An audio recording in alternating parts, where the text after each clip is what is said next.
mahad koobaad iskale oo halkaan isku keenay marka labaad waxa mahad iskale marti sharaftii kala duwaneed rag iyo dumar isku jirto mas'uuliyiinta leh oo fuuda leh nala joogo oo halkaan ayagana suurto gashay inoo yimaadaan intaas waxaan rabaa inaan ku daro wax kale ma ahan muhiimadda meeshaan isku nimiday ka dhalinyar ahaan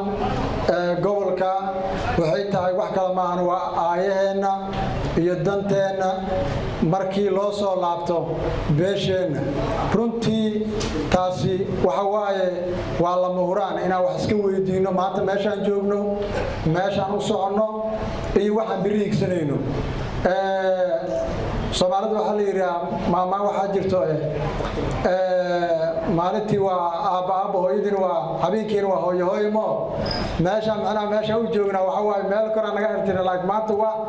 gurigeena joognaa saas laaliga waxa rabnaa inaan runta isku sheegno oo anaga hagaajino gurigeena waxa kaliya ay wax ka tuusi karaan waxa waa dhalinyarada haddii annaga dhalinyarada aan toosino oo wadada saxda ah ee muhiimaddu annaga aan rabno aan wax walba maraya sababtoo tahay percentage ugu badan waa dhalinyarada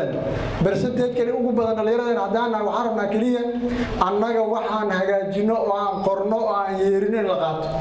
kan ugu sareeyo iyo ka ugu hooseeyo waxa isku fadhinaa galabta meesha ugu nimidan wax kala ma waa sida uga tashalayna aayaheena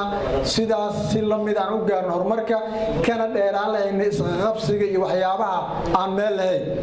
annaga waxaan muhiim noo ah in beledweyne shirka socdaahu noo dhaco muhiimadana aan saarno sida uu dhici lahay qayb weyn aan ka qaadano dhalinyarteena doorka aan ka leynaa ka ciyaarno sidaas laaligeed waa ogtiin meesha maanta joogno waqtigeedii kale waxaan soo marnay 4 sano waxaan soo marnay aan geedaha hoos u fadhinay maanta waxaan rabnaa wixii ka dambeeyo geed hoos fadhino dushiisina saarnaano ama dushiisa aan fuulno waxa ku gaari karnaan waxa waa in annaga intan aana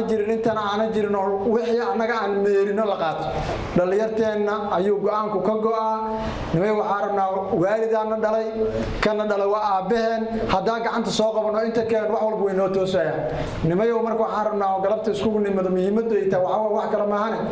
inaan ka hadalno aayeena mustaqbalkeena iyo horumarkeena intaas waa muhiim teena gaarka iyo mid guud kaliya teena gaarka aan ka hadlayno teena gaarka iyo mid guud inaan ka wada hadalno soo dhawaada waa maasantiin muhiimadda isku keenyeena meesha ugu nimid intaas ay heeday